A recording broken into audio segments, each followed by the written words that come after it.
പുത്തനച്ചി പുരപ്പുറം തൂക്കും എന്ന് പറഞ്ഞൊരു ചൊല്ലില്ലേ, അത് നമ്മൾ ശ്രദ്ധിക്കണം എപ്പോഴും. കല്യാണം കഴിച്ച് ചെല്ലുമ്പോൾ അവരുടെ വീട്ടിൽ ചെന്ന് അവരുടെ ആ ഒരു സിസ്റ്റം ഒക്കെ ഉണ്ടാവില്ലേ, ഇപ്പം ചിലപ്പോൾ ഒരു ഫ്ലവർ വാസ് അവിടെ വെച്ചിട്ടുണ്ടാവും, ചിലപ്പോൾ വേറെ എന്തെങ്കിലും ഇപ്പുറത്ത് വെച്ചിട്ടുണ്ടാവും. അതൊക്കെ പോയി മാറ്റാൻ ശ്രമിക്കരുത്. യു ആർ ദ ഗസ്റ്റ് അവിടെ. കുറച്ച് നാൾ അങ്ങനെ തന്നെയായിരിക്കും. പിന്നെ അവർ നിങ്ങളെ അക്സെപ്റ്റ് ചെയ്ത് നിങ്ങൾ അവിടുത്തെ ഹോസ്റ്റ് ആകുന്ന വരെ ഇതിലൊന്നും തൊടാൻ പോകരുത്. അല്ലെങ്കിൽ പെയിൻറ്റിങ്സ് വെച്ചിട്ടുണ്ടാകും, അതൊന്നും മാറ്റരുത് കേട്ടോ.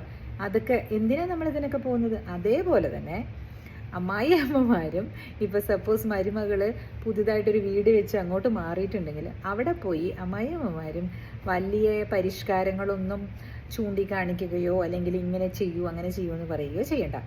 ഇത് തന്നെ ഗസ്റ്റായിട്ട് പോവില്ലേ ഇൻലോസ്, ചില സമയങ്ങളിൽ അവർ എബ്രോഡ് താമസിക്കുകയാണെങ്കിൽ കാനഡയിലോ അമേരിക്കയിലോ UK ഒക്കെ താമസിക്കുകയാണെങ്കിൽ അല്ലെങ്കിൽ ദുബായിലോ UAE എവിടെയെങ്കിലും GCC കൺട്രീസിലോ പോകും ചിലപ്പം വിസിറ്റ് പോലെ. അവിടെ ചെന്നിട്ട് പിന്നെ ഒരു ഭരണമാണ്. അതിൻ്റെ ആവശ്യമില്ല. നിങ്ങളെ ഗസ്റ്റായിട്ട് കൊണ്ടുപോയതാണെങ്കിൽ അവർ ഗസ്റ്റായിട്ട് തിരിച്ചയച്ചോളും എന്ന് പറഞ്ഞാൽ ഗസ്റ്റായിട്ട് തന്നെ അവർ നല്ല കാര്യങ്ങളൊക്കെ ചെയ്തു തന്ന മരുമക്കളും നിങ്ങൾക്ക് ആവശ്യമുള്ളതൊക്കെ ചെയ്തു തരും. അത് സ്വീകരിക്കുന്നേ, നല്ല കാര്യമല്ലേ. നല്ല സുഖമായിട്ടിരുന്ന് അതൊക്കെ സ്വീകരിച്ചിട്ട് തിരിച്ചു വരൂ. അതല്ലേ അതിൻ്റെ ഒരു കമൻറ്റ്.